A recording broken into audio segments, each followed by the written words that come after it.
Welcome to the Narcissism Freedom channel.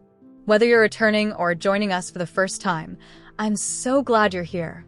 This is a space for healing, clarity, and truth. If you've been caught in the emotional trap of a relationship that left you drained, confused, and yet still unable to let go, this message is especially for you. Today, we're exploring a painful but freeing truth. Sometimes what feels like love is actually a trauma bond. Many people stay in toxic relationships not because they're weak, but because they're emotionally wounded and spiritually entangled. If you've found yourself obsessing over someone who caused you harm, constantly rethinking the past, and doubting your decision to leave, know that this is not a reflection of your value. It's a symptom of emotional entrapment. The narcissist didn't just hurt you. They hooked into your spirit through a cycle of inconsistency, manipulation, and conditional affection. And that's exactly what forms the trauma bond. A trauma bond is an emotional attachment created through repeated patterns of abuse followed by small doses of kindness or attention.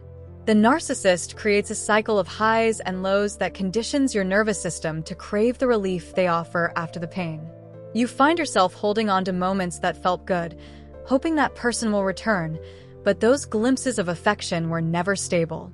They were designed to confuse you and keep you dependent. At the heart of this cycle is psychological warfare. The narcissist undermines your self-esteem, isolates you from support, and trains you to question your own reality.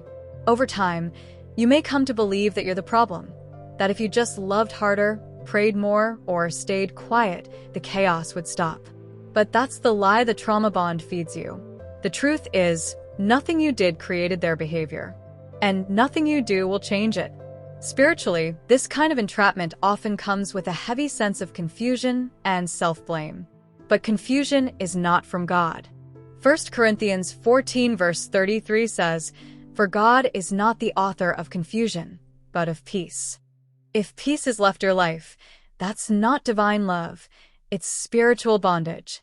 And God did not call you to be emotionally imprisoned. The love that comes from God brings clarity, freedom, and restoration, not fear, gaslighting, and emotional chaos. One reason trauma bonds are so hard to break is because they don't just exist in your mind, they live in your body and spirit. You may be physically out of the relationship, but the emotional grip can remain. That's why healing from a narcissist is not just about cutting off contact. It's about reprogramming your heart, renewing your mind, and allowing the Spirit of God to rewire your sense of identity. You must come to understand that you are never the broken one. You are simply targeted because of your light, your empathy, and your ability to love deeply. Narcissists are drawn to people with compassion, loyalty, and integrity. But those very qualities can be weaponized against you when you're dealing with someone who sees love as a tool, not a gift. They don't bond with you through shared values or mutual respect. They bind you through power, control, and emotional chaos.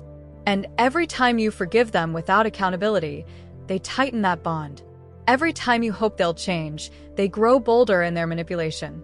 That's not love. That's trauma conditioning. Real love doesn't confuse your spirit. It doesn't make you second-guess your worth or make you feel like you're never enough.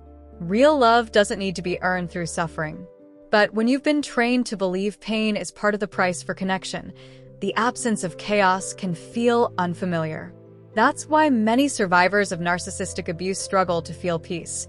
It's not that peace doesn't exist, it's that you've been conditioned to fear it or to doubt its reality. So, how do you break free from a trauma bond? First, you must allow yourself to see the relationship for what it was, not what you hoped it would become. Accepting the truth is painful, but it's also the first step to freedom.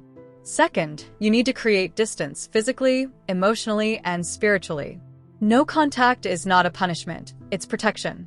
It's how you give your nervous system space to detox from the manipulation.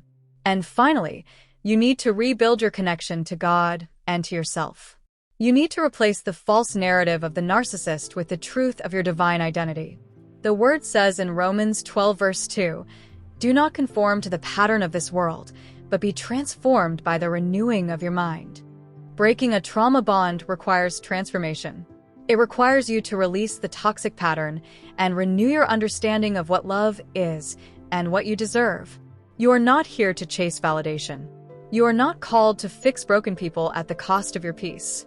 You are called to stand in truth, to walk in light, and to live in freedom.